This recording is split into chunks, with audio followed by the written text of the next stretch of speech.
Well, ladies and gentlemen, we are on to the Sweet 16, and my bracket is not doing so hot right now, but I do have all of the Final Four teams, so I am confident that eventually it will finish in a very favorable position, but we do have the second chance, basically Sweet 16 predictions. That's what I'm going to call this. They call it the second chance.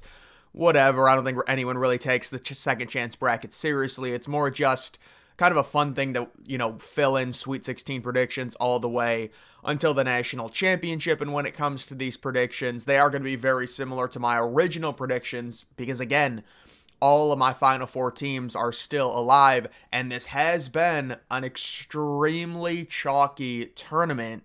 Unfortunately, it's just the reality. You can see 1v5, 2v3, 1v4.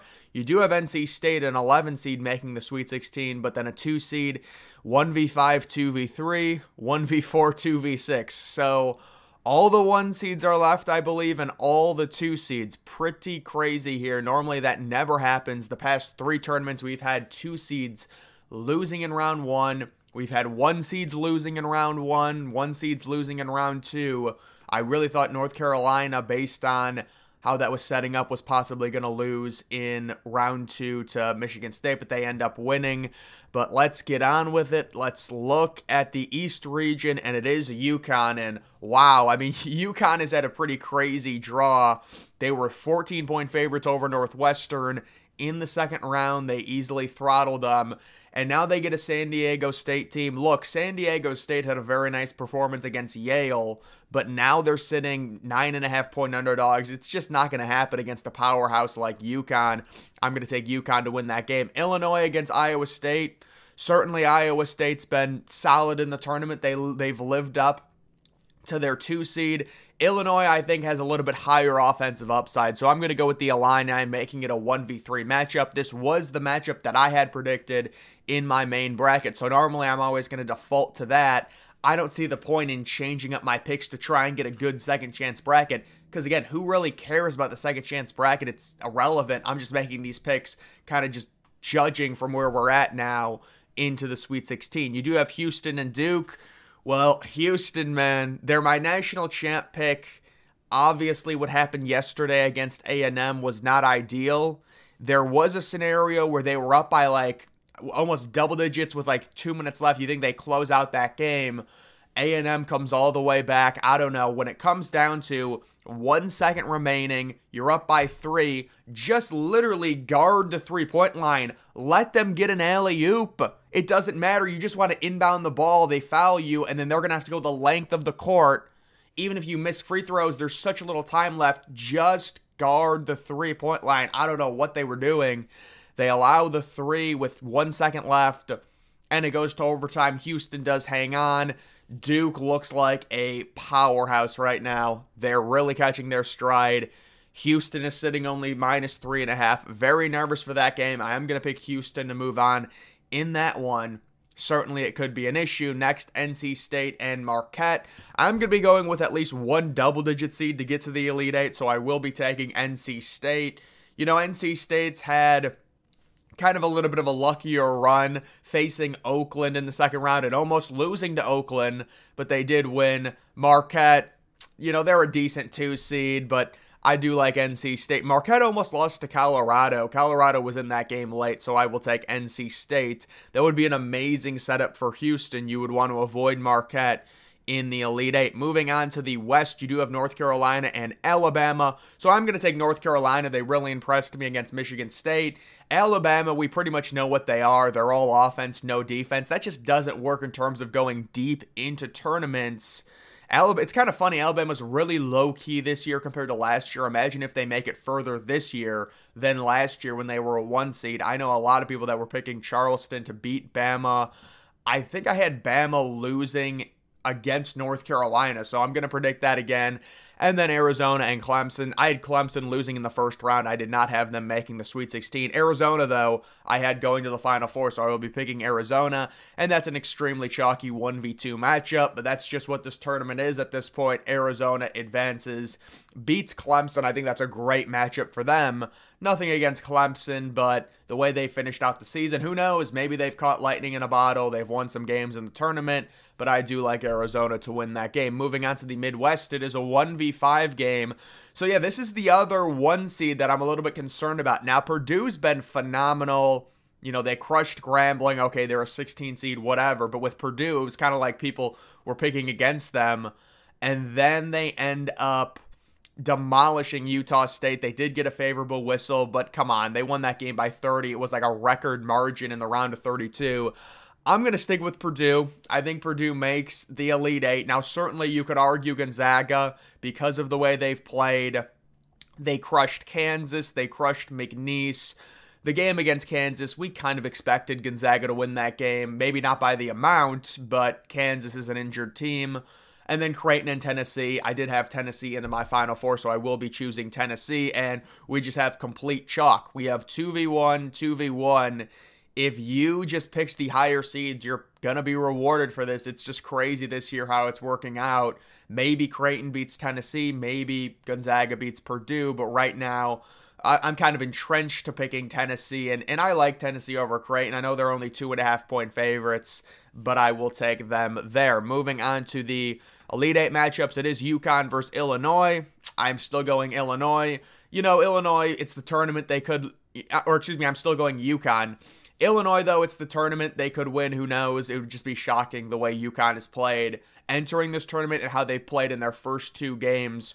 I see UConn beating Illinois. The Illini don't have the defense to hang with UConn. Moving on to Houston and NC State would be a very favorable matchup for Houston. I'm hoping this happens, and Houston, another 1 seed, advances on to the Final Four. I think they would beat NC State. North Carolina versus Arizona.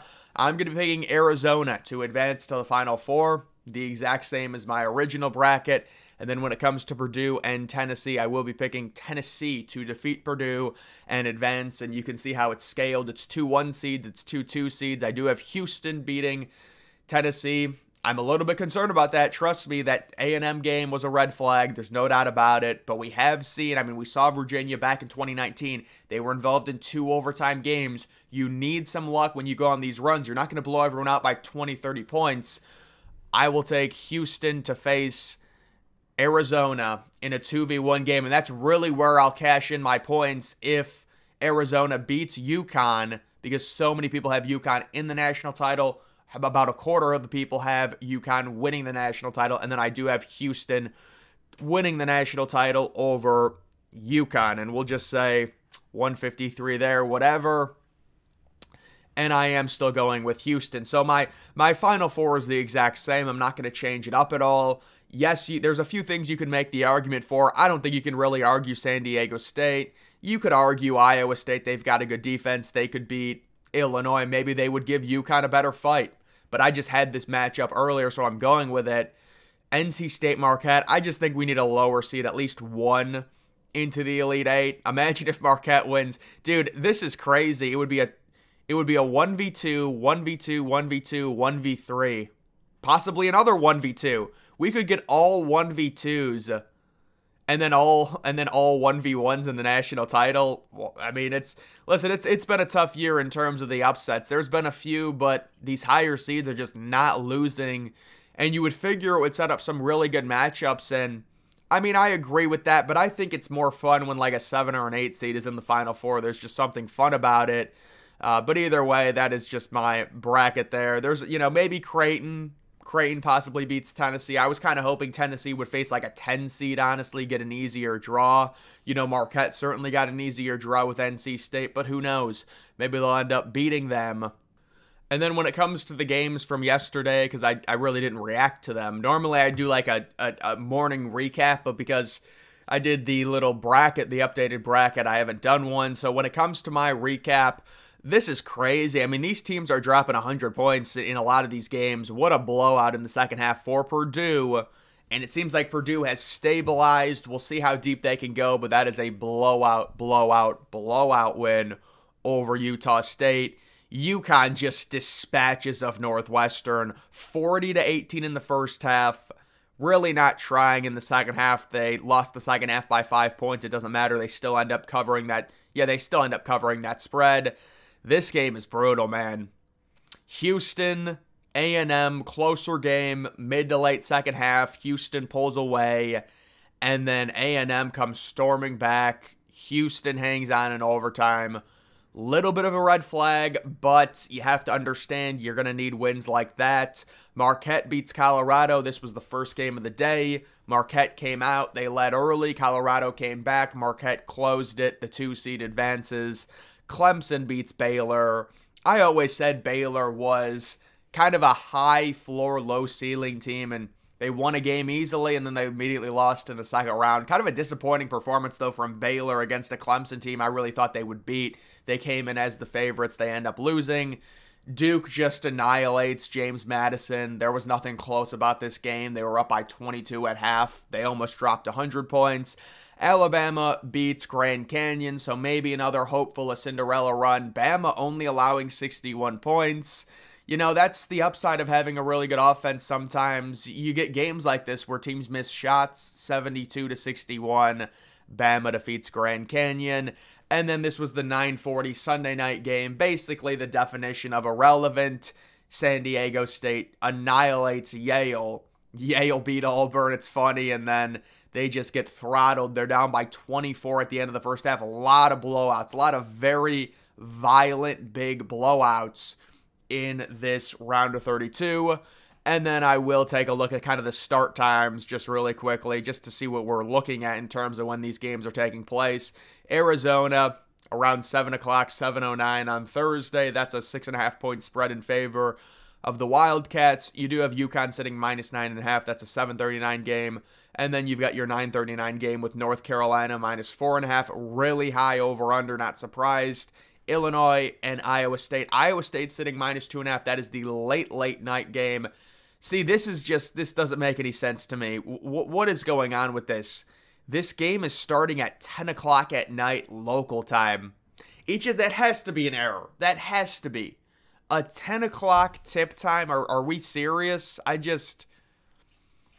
mean, I guess that maybe that's how they do it and I just forgot. I don't know. But then just looking at these other games, you do have NC State and Marquette. Marquette minus 6.5. You would certainly expect Marquette to win, but maybe we get an upset. I think we do. Gonzaga, Purdue. Purdue minus 4.5 should be a really good game. 7:39 game. 9:39 game. It is Houston only minus 3.5. I'm not surprised by that. And then Tennessee only minus 2.5. So very close spreads. We could get more upsets. But even if these are upsets, these are 4 seeds winning. They're 3 seeds winning. They're nothing crazy. But either way, guys, that is going to do it for this video. Make sure you follow me on X. Link to that's always in the description.